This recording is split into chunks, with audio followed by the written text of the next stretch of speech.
Welcome to East Coast Averages, the podcast that brings you stories from everyday people from all around the world. Recorded on the east coast of Australia, I'm your host Nick, and each week we'll sit down with average people who have unique stories to tell. Let's peek over the back fence and see what's happening in other people's lives. I never know what I'm going to discover until I sit down and start chatting to them. I thought I'd swing back and do a part two of Lindsay, because what we spoke about in his first episode was pretty heavy hitting with his 10-year addiction and his fight to get out of that, and then going on with his years in drug and alcohol to help other people out of it. So, Lindsay, thought we'd get you back on and speak about some happier times after that you had after those years where you fought to get out of the addiction and whatnot. How you been? Yeah, mate, yeah, life's good. God, you know, there is life after drugs. Yep. And, you know, and I went on to live a really good, productive, happy life. You know, when I moved out, I got a house in Balmain, and I lived there for about 10 years. You know, and just did all that stuff working, and I worked for the local council. Now I was driving the community bus. Yep. And, I actually was going to say to you, I wanted to go back a little bit further than that. Like, you remember you were talking about being born in New Zealand. You said your son, you had humble upbringings, and then you actually talked about a laneway that you used to hang out with in New Zealand. Yeah, I actually Google mapped it and had a look at it, and it still looks pretty posh today. Like, it's full of cafes and like an upper class cafe sort of thing. You know what I mean? Like, looked like could have been any lane in Melbourne. So was it like that back then? Yeah, no, it was like that. Like, they had a couple of boutique hotels in this lane, and but they had seats down the centre where you could sit and just hang all day, you know, and you know, chatting up women, and you know, you weren't allowed to take your beers outside, but you could go and have a beer, then go back. There's always one of your crowd going to be hanging on the seats, because that was our posse every day. Yeah, and I looked up what's the hotel called. I looked up the hotel and I couldn't find that. The Occidental. Yeah, is it still going? Because I tried Googling that and I couldn't find it. Yeah, I must have been spelling it wrong. But you said you started from humble beginnings in New Zealand. So was that like a big family, Well, like a big family, like on a farm, or? There was five.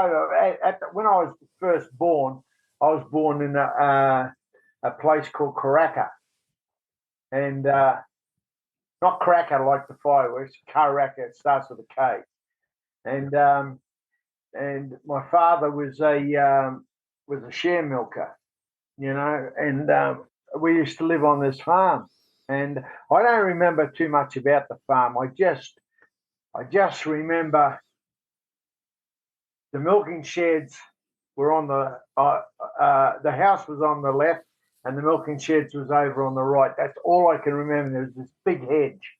That's all I can remember about the farm. So when you say a milking shed, he sort of like owned a bit of the farm, or he owned the cattle. Oh, so he owned the cattle and shared the facilities to milk his cattle, sort of thing. Yeah, like they do a lot of that in New Zealand is share milkers and share farmers.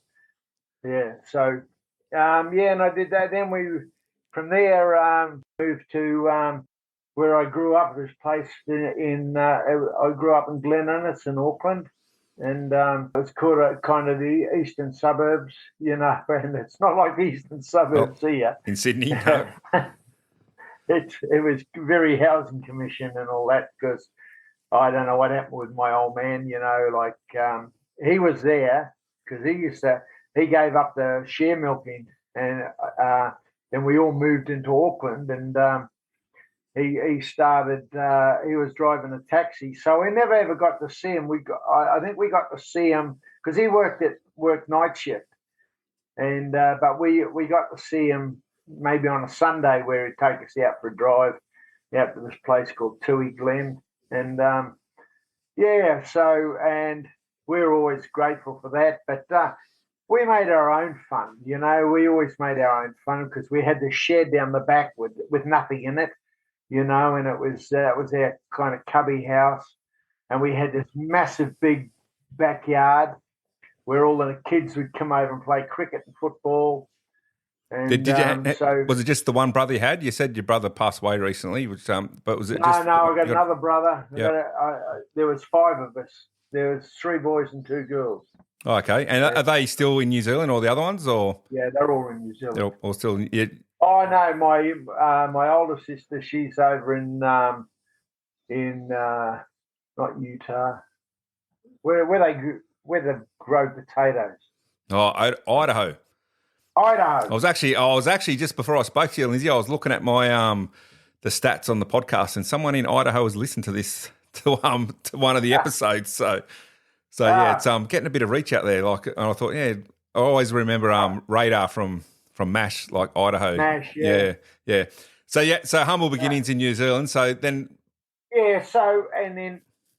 what happened was we go off to, we went off to school, and like we weren't rich. We weren't rich at all. We struggled because, I think we did, and in the early days, I'm not sure, but we were always provided by, and there was nothing, like it was funny because when I always remember my school days is coming home, and Mum was in the kitchen, and she'd always be singing, and I used to just love sitting down and listening to her sing because she had this beautiful voice. Oh no! What sort of songs was she singing back then? Oh, she loved Guy Mitchell and all that sort of old, 30s and 40s stuff. Guy Mitchell and there's a few others I can't even remember now. Did you grow up drinking milk straight from the cow before they pasteurised it and homogenised it and did everything to it? No, because we're in the city. Oh, okay. So back on the farm we did. Yeah, when you're on the farm, yeah. He used to bring it over in buckets. Yeah, and, I've got a mate that lives in Bega, and we've been to another friend of his who owns a milking shed. I can't bring myself to drink it straight out of the cow. He loves it. He can't get enough of it out of the cow, and he'll just take it home in like an empty Coca-Cola bottle. And I think, no, it's not for me. It was the best, mate. It was the best. I'll go on to that because I ended up working on a farm. And anyway, I used to listen to her singing, and she had this beautiful voice, and I used to think, God, I wish I could sing like that, I wish. And and ever since then, I always liked my music. And, and I grew up, when I first started listening to music, I was listening to people like, Patsy Cline and Vera Lynn and those old things what Mum was listening to. I was listening to all that, and there was all these parties at home. My Mum and Dad used to have these parties. We'd all be in bed, but we'd get up in the morning and we'd go around look and see what any beers they left, and we'd drink them. And how many cigarette butts did you drink for those beers? Oh, mate, I tell you what, there was some of them. Yeah. And, and then, Mum and Dad were split up, probably when I was at primary school. And we went on through that, and that's when it started to get tough, and we couldn't afford school fees or anything like that, so they let us off with a lot of that stuff, it was horrible. And there was this when I was at this Catholic school, my first school was this Catholic school, man. We had this guy, a real prick he was. Yep. And I'll have to go back and edit that name out. So we'll just say the guy at the Catholic school was an arsehole, and we'll edit his name out. This priest was an arsehole. Yeah, probably dead now anyway. And, he didn't like me. He didn't like me for some reason. I probably because I was a little shit. And he walked past me one day, and he always had this ring on his finger. And he went bang, and he cut my eyebrow. Well, the next day, Mum come up to school to see what was going on, and I've told all the kids, I said, Mum's come up to beat this bastard up. Yep. You know. So all the school was hanging around the front. Waiting for your mum to come in. Yeah. Me and Mum turned up, and I thought I was Jackie. The priest took him inside, so we missed it all. Oh, okay. So, What did your mum say when she came out? Did she did he confess to? He says, "Oh well, look." He said it was an accident. You know, like back then, kids can be seen but not heard. You know, seriously, it's different today. And yeah, and so I went through that, you know, and I went off to school, college. You know, no big deal there. You know, wag most of it. And because I wanted to go around, you know, the clubs and stuff, you know, I wanted to go and sit in coffee shops and listen to the Beatles and, you know, and so, and I wagged school. I wagged school is when the Beatles come out to New Zealand. And I never forget, man, they lined everyone who didn't have a note for being off school. For that day, yep. They lined them up in this prefab classroom. And you went in one door, you got 6 canes, and you walked out the other door. Come to me, and he goes, "You just go on, mate. No, don't even bother with you." Why is that? You're a troublemaker. Yeah. Because you're a troublemaker. It wasn't worth reforming you by whacking you with a cane. No. So did you actually see the Beatles arrive or anything? Like, was it worth the wagon of the day? Did you actually go and see them? 100%, man. I 2 things. I was standing right under the balcony where they were at the Auckland Town Hall. And then I said to my mate, I said, "Look, when this is over, they have to come out that driveway down there. So let's go down the driveway." And I touched their car as they went past. So that was my... Were the windows tinted back then? Or? I got. Hey? Were the windows tinted back then, or you could see them in the car? No, you could see them in the car. Yep. Yeah, give me a wave. Yep. That's my claim to fame. Yeah, because didn't go to the concert or anything like that? Nah, couldn't afford it. Couldn't afford it. Yep. God, teenagers back then. God damn you know, mate. When I first started work, we used to get £5 a week, and out of that, we had to pay £3 board. Yeah, there's nothing really much behind, is it? Ah, mate, I couldn't even buy a pair of jeans or something because back then everything had to go on lay-by. You know. You pay a bit off each, and by the time you paid it off, they were out of fashion anyway. So anyway, yeah. Well, I don't think they do lay-by anymore. Most people are using bloody afterpay and all that kind of stuff these days. Yeah, I know. Yeah, no.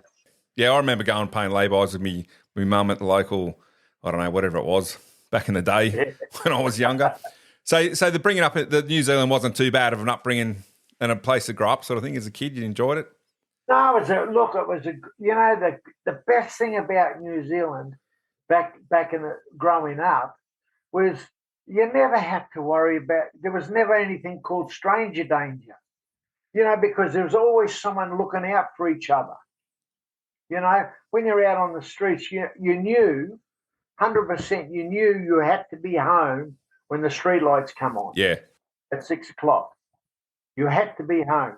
You know, and if you weren't home by 6 o'clock, you used to get that horrible bloody thing the mum used to say all the time. Wait till your father gets home. Wait till your dad gets home. You're in the shit. Yeah.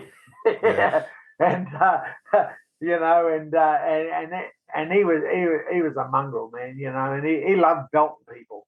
You know, so we used to cop it, and that's not good.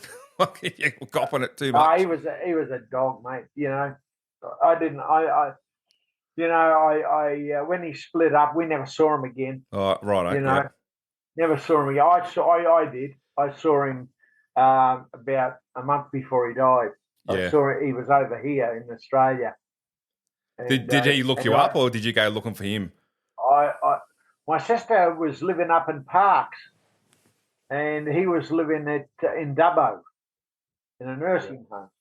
And I said to him, and my sister rang, she says, "Oh, I found the old man." I says, "Did you hurt him?" You know? And she said, "No, he's in a nursing home." So I said, "Oh, well, look, I'll go. I just, you know, I was going up there for me just to say, hey, this is how I turned out. You know, I turned out okay. And, you know, So was it like a, this is how I turned out, no thanks to you very much, old man, like a sort of closure sort of thing? Yeah, but there's a lot of stuff before all that. Yeah, yeah. You know, like, you know, we talked about, you know, life after drugs. You know, like when I moved over here, in 1972. Yep. And when I got here, you know, I looked around. I could be anything I wanted to be. You know, no one knew me. I was just this entity in this big city, you know, and I could get lost. And, you know, and I don't know if I told you this before, but I met this guy called Brendan on a horse. Yeah, you did. You told me you met the guy on the horse, and that was like went and stayed, lived in his house. That was the start. Yep. Yeah. That was the start. And you know, and I went down there, and from then on, you know, I started doing a lot of the club scene here. You know, like they used to have open mic nights everywhere. Though every coffee shop had a microphone you could get up and play, you know. And I'd been down to the Sydney Town Hall, I think it was in 1973, and I heard Sonny Terry and Brownie McGee play, and I heard this harmonica, and that night the harmonica did something to me. Yeah, you said that you went out there and got yourself a harmonica and pretty much started playing. Yep. And so I just kept it in my pocket, you know, and I just made all these horrible noises, you know, and I just learned, and I'd hear something, I go, oh, I like that, and I play. And then I started sitting down with, you know, because back all the hippies and stuff, you know, everyone had a guitar and there was jamming going on everywhere. So I'd jump in and make a noise, you know, and I'd get up and yeah. Sorry, you didn't get like called up for conscription or anything for the Vietnam War or something in that era? Because you would have been about that age. Was that a whole other thing? No, let me tell you about that. I on subscription, we're all freaking out because it was coming up to my 18th birthday. This is in New Zealand, coming up to my 18th birthday, and what they used to do, they used to have a ballot, and they'd pull out days of the month. And my birthday is on the 18th of August. And anyway, they were doing August, and I'm sitting there, I'm freaking out. I go, please don't call 18, please don't call 18, please don't call 18. Anyway, the 17th and 19th got called, and I missed out, man. Well, I'll cut you off. So if you had got called up, you would have gone down and signed up? I would have gone to Vietnam. Yeah. Yep. And we lost one of my good mates, Jimmy Brown, you know, we used to call him the Brown Bomber. And we lost him in Vietnam. And that was the first time I'd heard of anyone dying in a war, you know, and we had a big party for him. As you do, you know, for an excuse, and I was. So most kids like who are 18 for that didn't want their number to come up, but if it came up, they'd head down there and do what they had to do. Yeah, that's a bit of a nerve-wracking time, isn't it? You didn't think twice about it, you know, look, because the last thing you wanted to do was be called a coward, you know, and but. After I missed out, I started to, because I used to go and listen to this band, and it was up God, I can't even remember the name of the pub now, but it was up across the road from the university. Well, and I used to go up there, and they were always talking about the Vietnam War and the conscientious objectors, you know. And they all looked like me with long hair and beards, and you know. And I thought, oh, gee, I want to get part of this, you know. So I become a conscientious objector. Yep. And you know, I joined up with this guy called Tim Shadbolt. And Tim Shadbolt, now I don't mind mentioning his name because he was the one who started the movement in Auckland, and he went on to be a politician. And but we used to go out on moratoriums, we'd march out, and we'd get hosed down by the police with their fire brigade with their hoses, with the police charging us with batons and stuff. Yep. And we copped a lot of hidings in those things. So was that that one time they drew the barrel? That was it. The only time that your birth year was was it? How you missed out, you had 17 and 19. Did you have to watch that again the next month to see if you were drawn out again, or that was the only one time sort of thing? That was because they only did that when you turned 18. Oh, right. They didn't do it when you're 19. Yep. They did it when you were 18. So when that was done, you were done. You didn't have to. No, you weren't going to. You didn't have to sit there in the telly and. You didn't have to go and sign up. You could if you wanted to, but you didn't have to. And I didn't want to go and stand in front of a gun. Yeah. Yeah, actually, I just finished reading a book actually called "The Rumour of War" about Vietnam, and it didn't sound like a real good place to be, From reading that book. And could you imagine coming home after it all finished and then find out that it wasn't our war anyway. It was no one won the war. I mean, I reckon I've been back to Vietnam since, and I've been all through Cambodia and all that, and I've gone under the tunnels. And to see how, man, they used to have these tunnels all the way from Cambodia to Hanoi. Yeah, it would underground. Yeah, like I said, I just finished reading that book, and that was pretty. The guy that wrote it was pretty confronting about what his explanation. Didn't sound like a nice place to be. So I can understand. No. I can understand the stress of sitting there watching to see if your number comes up. To head off. Mate, you got no idea. So my mum actually said to me, she said, you deserve to go out and get, and my mum said this, she said, you deserve to go out and get drunk tonight, and she says, tell your mates to come over. So we did it all at home. Yep. But she went and bought us a couple of crates of beer, and we sat down and we got pissed. And celebrated. And bottles everywhere. And as you do. Yep. As you do. But geez, I tell you what, you had no idea how good it was when we missed out. But then when I started to become a conscientious objector, I started to think about the poor buggers whose numbers were drawn. Yep. And they didn't have a say in it, No. And they were forced into this war.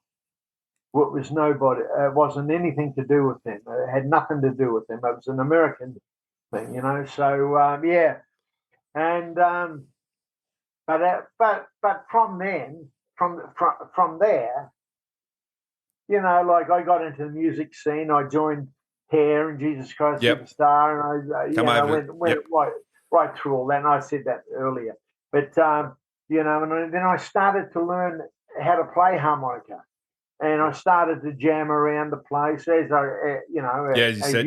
Yep. Did you ever make any money out of playing in bands back then? Yeah, mate. I played with this band here in Sydney called Warning, and we toured all up around northern New South Wales and all around there. Yep. We were getting not a lot of money, but we were getting paid enough to live on. Yep. Yeah. And but I never made huge money out of that. I always had a job. Any records out there with Lindsay on them? I do. You got a couple of. I got one. I was with a band called Wild Blue Yonder, and we made a CD. I think I got it out there somewhere. I did. It's probably on Spotify. What's it called? Let me have a look on Spotify. I'm talking to you there, Lindsay. Keep talking. I'll have a look. Wild Blue Yonder. Wild Blue Yonder. While I'm looking for the Wild Blue Yonder, I'm going to drop a quick shout out in. Everyone loves their pets these days. Well, we call them fur babies now. They're not called pets.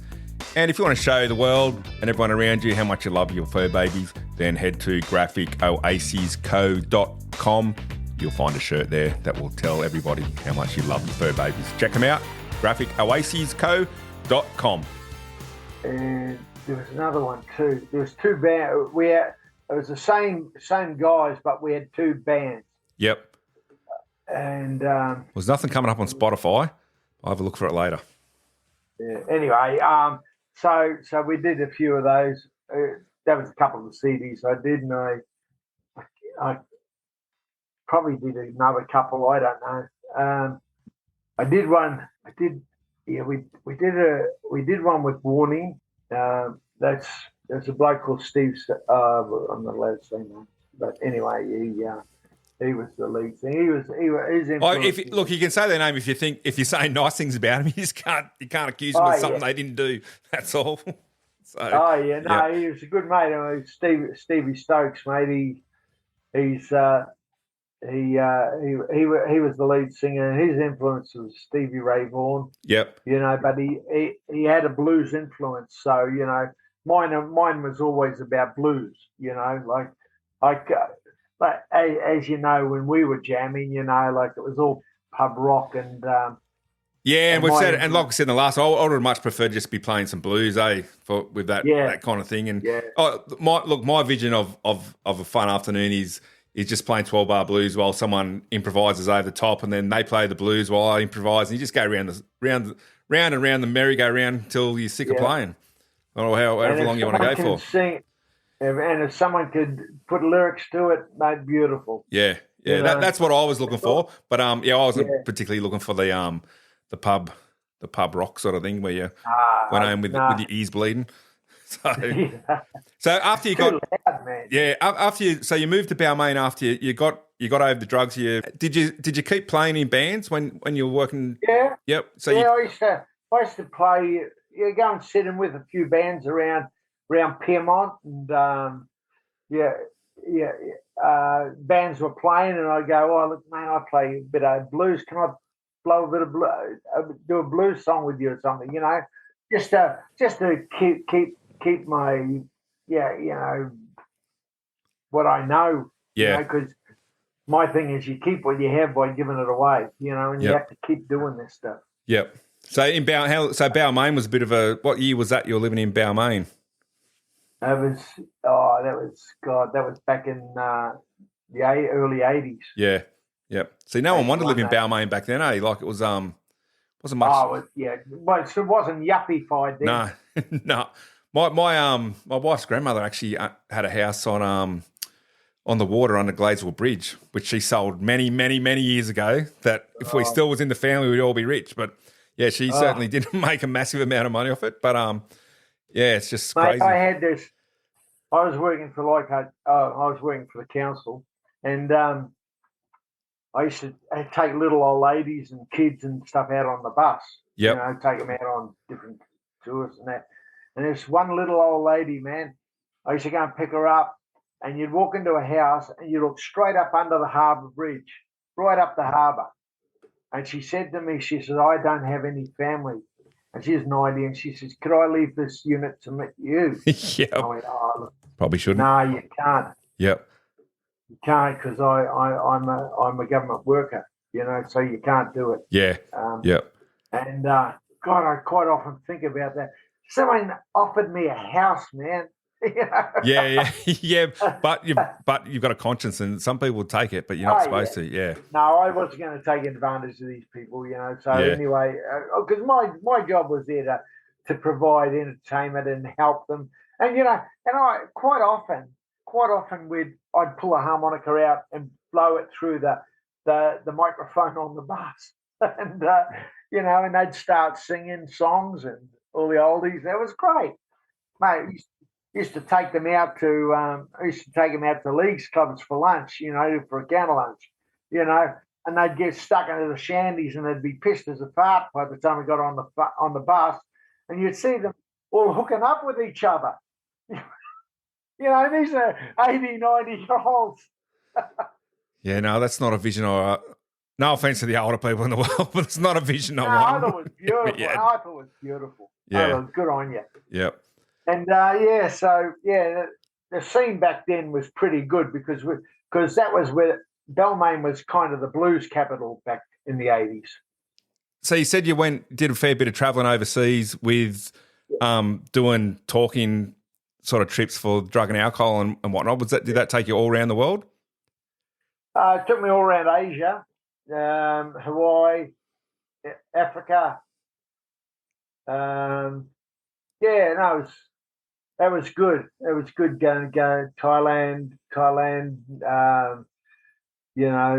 I did 7 trips to Bali, talking to drug health, and it was really good over there because it was a death penalty over there, and they didn't want anyone to talk about drugs or anything like that. And it was really taboo, and it was good because we started talking about that. And now they're having conventions, Narcotics Anonymous conventions in Bali, where they're bringing 2,000 and 3,000 people. Yeah.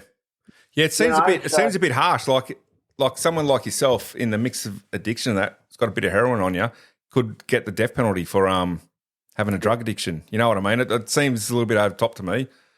Yeah, but this is you got to think. This is not a country. I think they're a communist. It's different rules, man. All through Asia, it says as you walk in there, there's big signs, death penalty for carrying drugs, any amount. Yeah. But I don't want to talk about it. No, it's all right, because that's what I'm coming to next. I remember, jamming one night and you said you'd done a little bit of TV or commercials or something. So I was telling my wife about that and she goes, you make sure you ask me about who he's worked with on the telly or something. Oh, man, I did Bangkok Hilton with Nicole Kidman and Denham Elliott. Was that filmed in Bangkok, like over in Asia, or was it filmed in Australia? Some of it was. But the jail was built here in Sydney at the old Metro Theatre in King's Cross. Oh, okay. So you did a bit of work on that? That was the interior of the jail. That's where I worked. And, did that. As an actor or working on the set? Actor. Yep. No, as an actor. Yep. And, I've worked with Rutger Hauer. I don't know. You have to tell me who that is. I probably should know who that is, Lindsay, but I don't. He's kind of a B-grade actor, but he was a big American star back then. And I did a thing called Salute of the Jugger. Yep.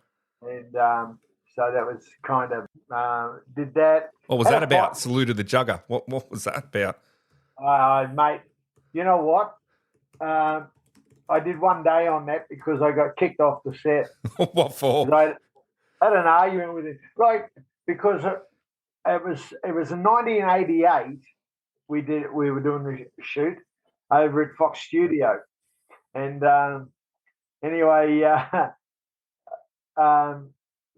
Canterbury and Balmain were in the grand final of the Rugby League grand final. That was in 1988, and I just lost my job at the council because they barracked. I don't know if I told you this about they barracked for the Balmain Tigers, and he warned me that if I didn't take the blue and white ribbons off my bus, you were sacked. You were gone. I said, well, you'll have to do that, mate, because that's freedom of speech. All the other drivers have got their yellow and gold on. Yep. And I'm not allowed my blue and white. Blue and white, yep. So it's not fair. Yep. Because it's supposed to be an equal opportunity. Anyway, Sydney Morning Herald got hold of this story. So they come out and interviewed me and they did all this stuff, made front page of the Sydney Morning Herald. I quit for the love of the Bulldogs. Some people would call you crazy for doing that. I know, yeah, but but something good came out of it. I got a really good job out of it. Someone heard it and he goes, well, mate, you're a good guy because you stand up for what you believe in. So, mate, I'll hire you. Gave you a job. And so I got a good job, yeah. But anyway, so the next day I was doing this film shoot with Rutger Hauer. Yep. So the next thing, the second director come up to me and said, Lindsay, you have to go, and he said in front of Rutger Hauer, said, Lindsay, you have to go down and get rid of the press from the gate, and I said, well, yeah, I'm not going to go. It's got nothing to do with me. They can stay there all day if they want. I've got nothing to do. I'm not going to talk to them. I'm here to do this. So the press were there the press were there trying to see the actors or something? No, they wanted to do a follow-up on my story. Oh, right, on your story, yep. Sydney Morning Herald. Yep. And Mike Willis, he was part of it. Yep. Yeah, anyway, so I said no. And anyway, from then on, Rutger Hauer got the shit, and so I did, He wanted to know why the press was. He wanted to know why the press wasn't there for him. Yeah, probably. Yep. And anyway, so I did my thing, and I fluffed my lines once, and he said to me, can you fucking get it right, mate? And I said, don't tell me what to do, mate. How many lines have you fluffed over the years? Come on. And he says, and then he says, I'm not fucking working with this guy. I said, oh, well, go and have a bitch then, because I don't care what people think of me. It's because it's about what I think of me. And I won't be talked down to by anyone. Yep. And, when he did that, so he got you booted. Off. So you had to go.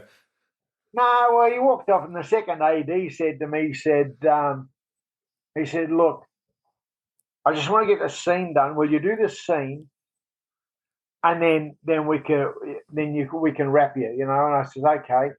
And he said, but whatever you do, don't say anything to him. And I said, okay. Well, as long as he doesn't say anything to me, I thought, And he came out and he went, fucking asshole. He talked out the side of his knees, fucking asshole. And I says, come on, sweetheart, let's get this done. And that was it. It was all over. He said, mate, you got to go. So, anyway, I left. Well, I just looked that movie up on the internet while you were talking there, Lindsay, and it was the Salute to the Jugger, also known as The Blood of Heroes. Yeah. And it made the grand total of $882,290 at the box office. Nothing. It was nothing. Shit. It was It doesn't look that good, I'm thinking. Rutger Hauer actually he passed away in 2019. So yeah. But the movie did nothing by the looks of it. As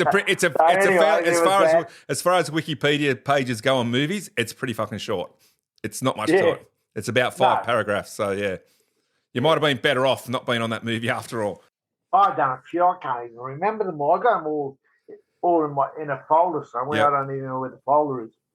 And I probably done about 20, but it's all on that IMBD. Just put my name and just type my name in to Google my name, and it'll come up IMBD, and it'll show you all the movies I've done. I've done a lot of TV, Water Rats, When the Grass is Greener or something, and anyway, the list of them are up there. Yeah, I'll try and find them. So how many episodes of the Water Rats were you in? I think about 3. I'm just trying to find your name here. All right, so yeah, I found you here, Lindsay, on IMBD, and my show's for non-famous people, so you're borderline being allowed on the show. Mate, I'm still a knockabout, mate. Yeah, I know you're still. All right, we'll go with you. Well, you're still at an East Coast average.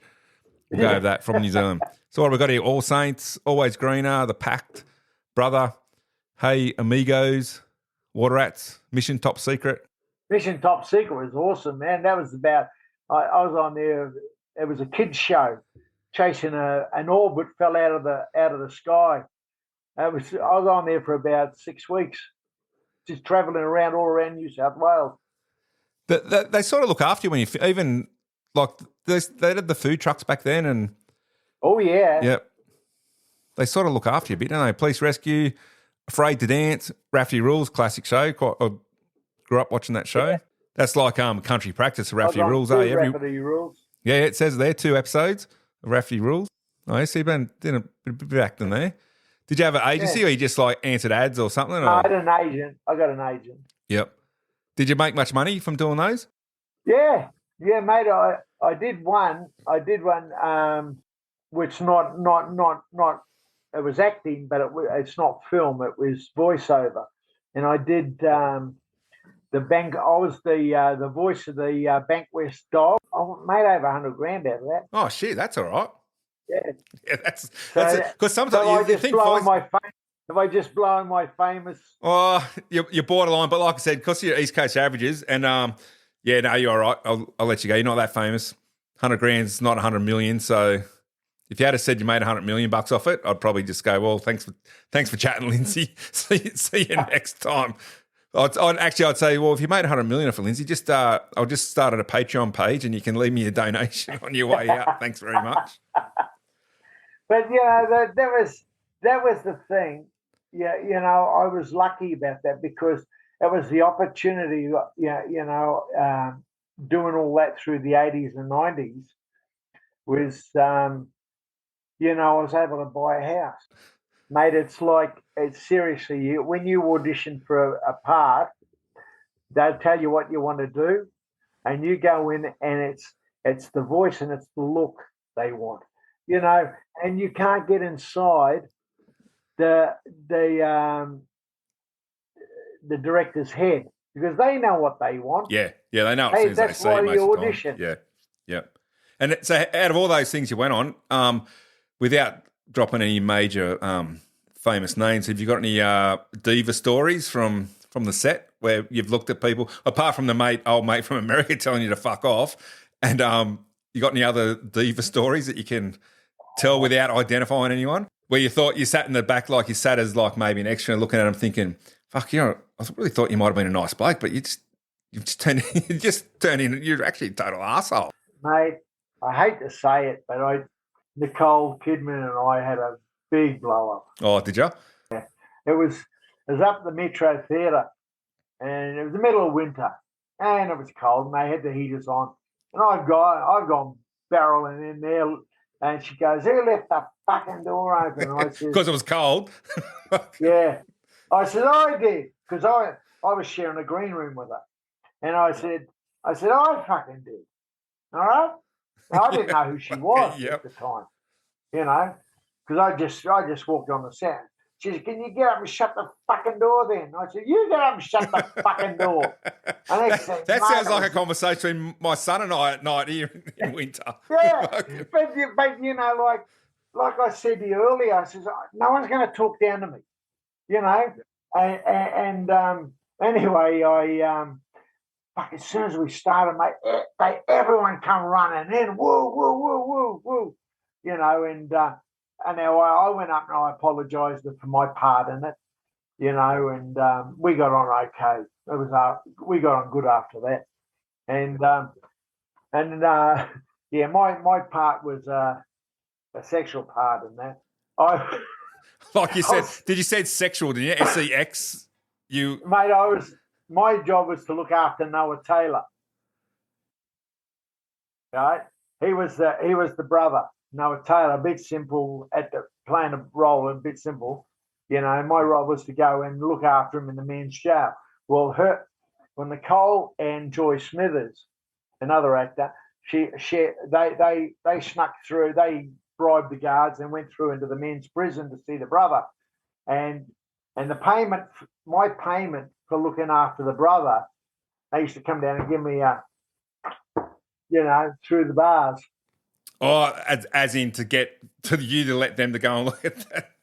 No, so that's your claim to fame, is being a fucking actor in Bangkok Hilton, pretending to have been wanked off by the two stars of the show. But I'll tell you what, the main actor. A lot of acting. I had to go to acting school for that. No, I thought you would have enough practice. Fuck. Anyway, I'm gonna look up Bangkok Hilton and look for those scenes, man. I might have to defer to my legal counsel to see if I can put that on the podcast. I think it was a 3-part series. Yeah, I remember watching it when I was younger. I think that was, what year was that? Bangkok Hilton. Let's have a look if it's got on here. 1989, it says. 89. Yeah.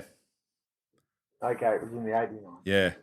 So you were the guard looking after the disabled brother of someone who was a prisoner. Yeah, making sure he was looked after, yeah. And then they bribed you with special favours so they could go and visit him. Yeah, Did you get? I'll let you edit that any way you want. Fucking hell, I'll have to have a think about that one because I don't know. I don't know the legalities of putting that one on. But if that's the role you're playing, it's not like you're saying Nicole Kidman was wanking you off. That's acting. You know what I mean? So yeah. But I think it's funny. Yeah, I mean, there was you got the list there. I mean, there was. Look, I was in my Christ. I think I was in my 40s back then, doing all that. So I knew I was never going to be a star. I was just going to, but I wasn't doing extra work. I was just doing bit parts, because that's where the money was. And, I'd just go in and I'd be me, just going and do this stuff. And then I'd see you later and I wouldn't worry about it. Hey, God, watch me. I'm on TV. I was never like that. I'm never like that. Did you make much money on the Bangkok Hilton one? Did you get paid for that sort of like minor role? Oh, God, probably, I don't know, a few grand. Yeah. Because it was a speaking role. Oh, yes. No. No, I'm kidding. I'm going to fucking go on YouTube after this, Lindsay, and do a little bit of research on that one.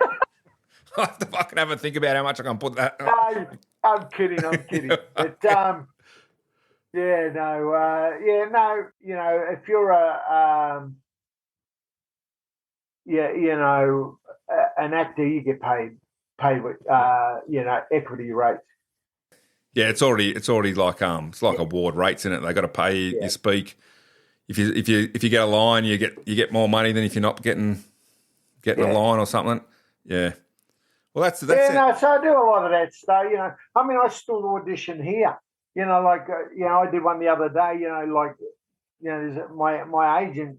She died, and I got a new agent. I haven't got a job from her yet, but she always sends me these scripts to do home because you don't go in since COVID. You don't go in and audition. You do home auditioning now. Yep. So it's all on Zoom and whatnot.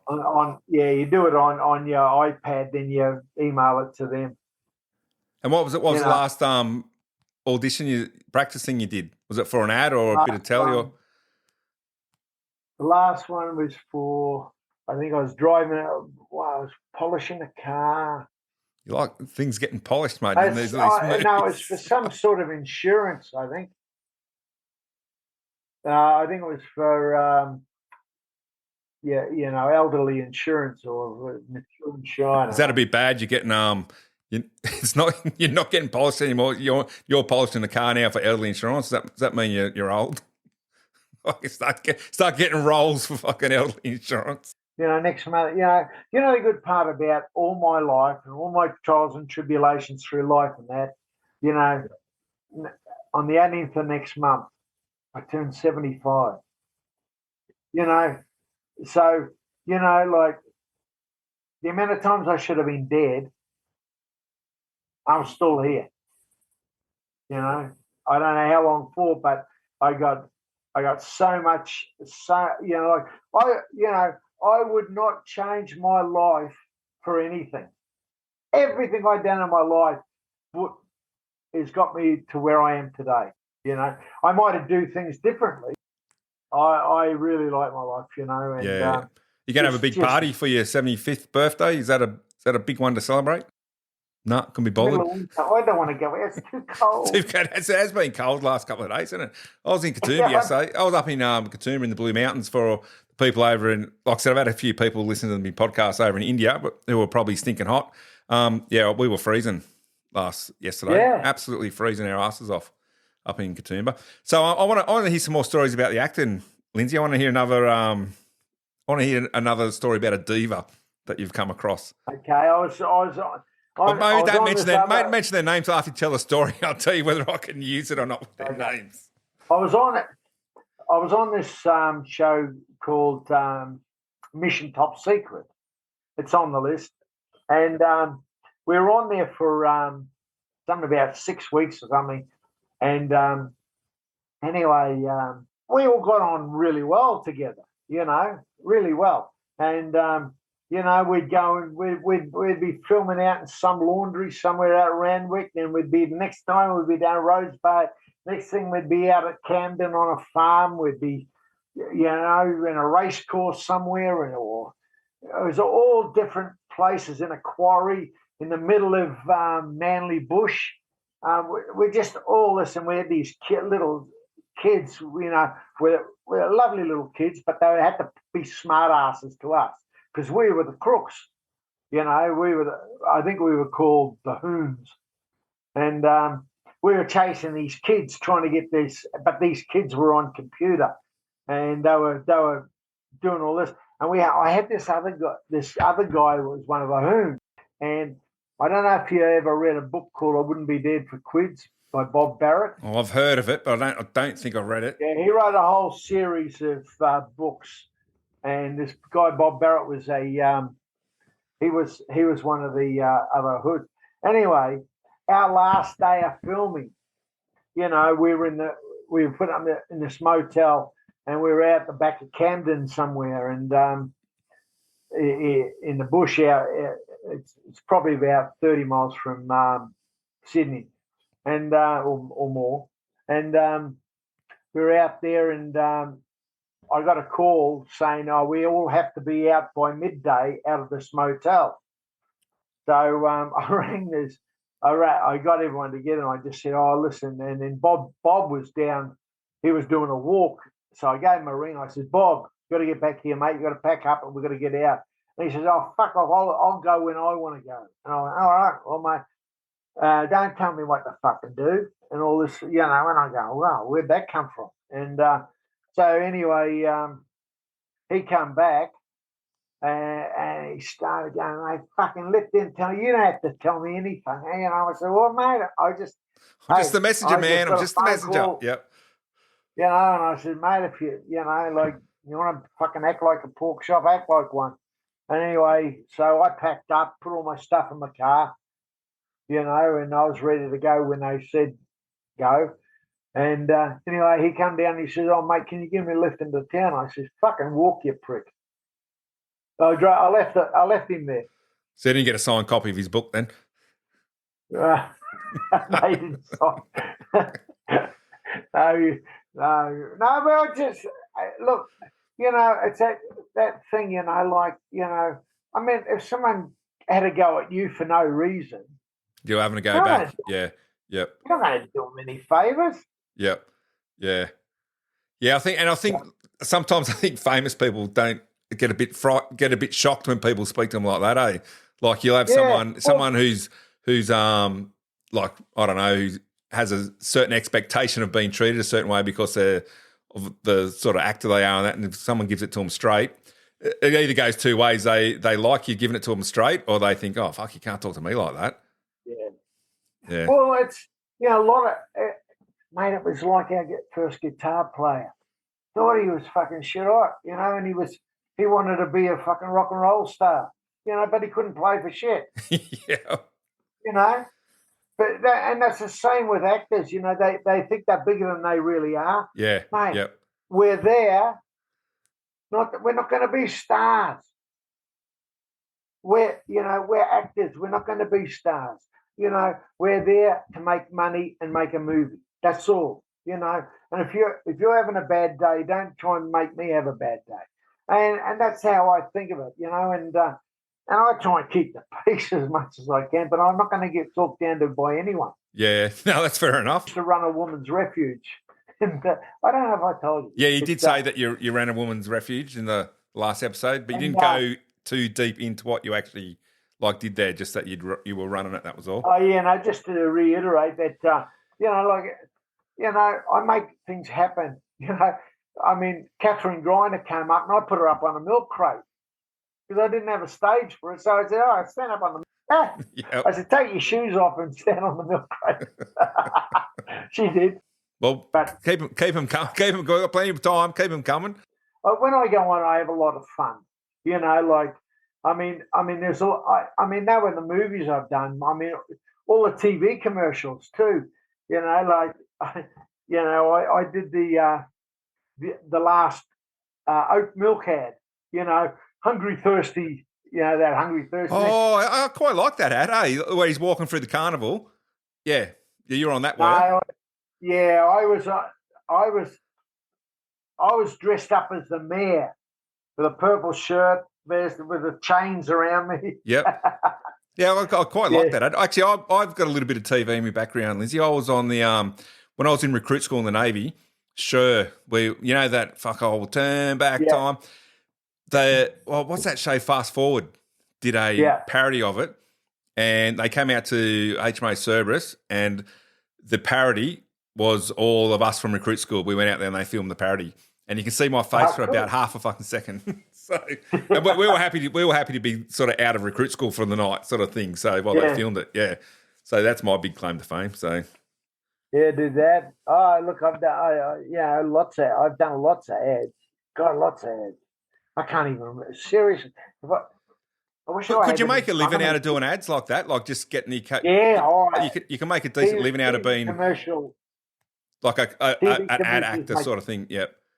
Yeah, they make more money than they do acting in films. Just doing commercials all the time. Point of sales. Yep. Yeah. My favourite ads were the Coca-Cola ones and the big. Back in the early days where the big like balls in the ocean, the big clear ball and stuff like that. They were pretty good ads. Yeah. Lotto, I did Lotto ad. Did the big red ball ad. I was down on a farm down in Barrel, and the ball came rolling down this big dirt track, and I was the farmer with a couple of cows. Next thing, the ball comes rolling down. Next thing, you see this big herd of cows, and me with a big smile going. Yeah, look, I think I remember that ad. I seriously think I remember. So, how long would it take you to, like a 30-second ad? It's normally a couple of days of filming, isn't it? Like you don't. Oh, you can do it. It depends. Look, if all the background is set right, you can shoot it in a day. You know, because usually it takes 3 or 4 cuts, times to do it, and they pick the best out of the 6. Yeah. I feel like I'm going to be going down a rabbit hole after we finish talking to you, Lindsay, on fucking YouTube, looking up old ads. Definitely be looking up that Lotto, because I do actually remember that Lotto ad, eh? And what was the other one you said? That fucking Mate, I did the Hilux ad. What was that one we said, the country singer? Where do you get it? Yeah, fuck, I'm going to be looking at that. Tex Morton. I'm going to be looking up that one too. Tex Morton did it. Yeah. Or I'll be looking up that one as well. And another one, you've got to look at this one. This is great, mate. I did the Hilux ad. Yep. The Hilux truck ad. Yep. And I've got this beer tanker hanging over a cliff, and I'm down there going. I remember that. I think I remember that. What year would have that been?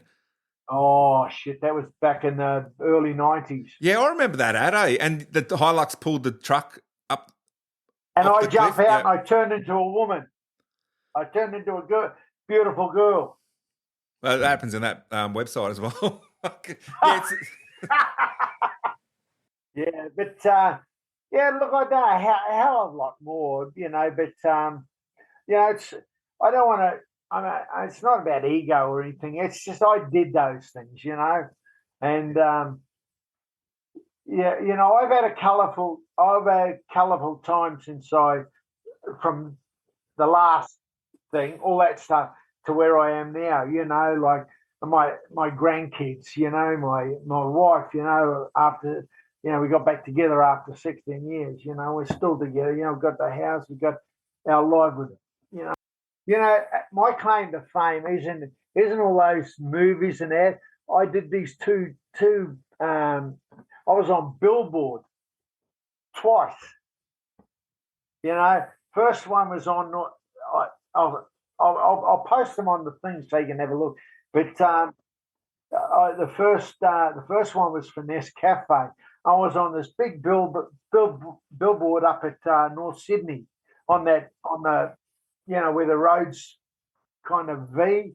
It goes off to North Sydney, and the other one goes up Manly. Yeah, I was up on that big billboard, and then I did another one for Yokohama Tires, and I'm wearing red stiletto shoes, and I'm in a football gear, and I go, "Would you take this attitude with your tires?" And that was all around Australia on billboard, especially going from Sydney and Melbourne to Adelaide, because it was the Grand Prix, and so they were all along the highway there. So that's my biggest thing I ever did. Yeah. Did you get more money for that? Like, did you get paid Oh, when you did? I got a lot of money for it. Yeah, because if they're using you, all you get paid. Yeah. Did you get paid per point billboard? Of sales? You get a lot more. Yep. Yeah. That's pretty cool. Yeah, I ended up with about 12 grand out of that. Well, that's all right. Yeah, send those pictures to me. I wouldn't mind having a look at those. Right. Yeah, I've probably seen them for sure. But yeah, Lindsay, I've sort of have to start wrapping it up, mate, because my life's getting in the way, and I need to take my daughter to work. So and I need a cup of tea, which is not the most professional podcasting thing out there, but who cares? It's the average East Coast averages, and we're doing everything average. Like, mate, so if anyone gets a bit of an entertainment out of my crap, good on them, because I tell you what. You want to walk a mile in my shoes? Yeah. No, look, I've enjoyed coming back and touching base with you again and hearing, like I said, because I actually I had planned on talking about the acting and everything in the last one, because I remember you'd mentioned it really quickly that I'd done a couple of ads and whatnot. And yeah, so I was sort of like, after the last one, I thought, fuck, I didn't speak to him anything I had planned to speak about, because you sort of like, fuck it, as I got the door, we went down the other way. So, But yeah, I'm glad we came back and had another chat to hear all the stuff about the acting and whatnot. Yeah. And so your first episode's coming out this week, so have a listen to that. And thanks for chatting still again, Lindsay. I really appreciate it, man. Thanks, mate. And if you get an opportunity to share your story on podcasts, give them a go, because I tell you what, you can't take it with you. No, that's true. No worries, Lindsay. Enjoy the rest of the afternoon, mate. Take it easy. No worries. Good talking to you. Thanks for listening to part 2 of Lindsay's story. Constantly amazed at what people have been through in their lives and their different things they've done and what they've gotten up to. And yeah, thanks to Lindsay again for putting that pretty personal story out there for everyone to listen to, and trusting me to put it on my show. If I sound a bit funny at the moment, it's because I work full time and I've got to get this stuff done in between working. I just got back from the dentist having some fucking serious dental work done. I was getting fucking the shit drilled out of my teeth for about 45 minutes. So yeah, I sound funny because I can't feel half my face. I've got no other time to do this intro and extra. So I apologise if I'm sounding funny. I'm sort of like, I can't feel half my fucking face anyway. But yeah, like I said, thanks to Lindsay. Really appreciate that. Okay, East Coast Averages, we'll have another episode on next Friday. Keep listening. I've got some really good guests coming up in the future. If you haven't heard the other guests previously, there's probably 14 episodes out now. Sounds like my bloody lips are farting when I say a certain word. Want to send me an email, send it to info@eastcoastaverages.com. There's a website coming. There's going to be some merchandise to buy. I really appreciate everyone's support. Please press like, subscribe, leave a 5-star review if you like it. Come back and listen to us next week. Won't be sounding like my face is numb. It's probably another couple of hours before it comes back. But anyway, appreciate you listening. See you next week.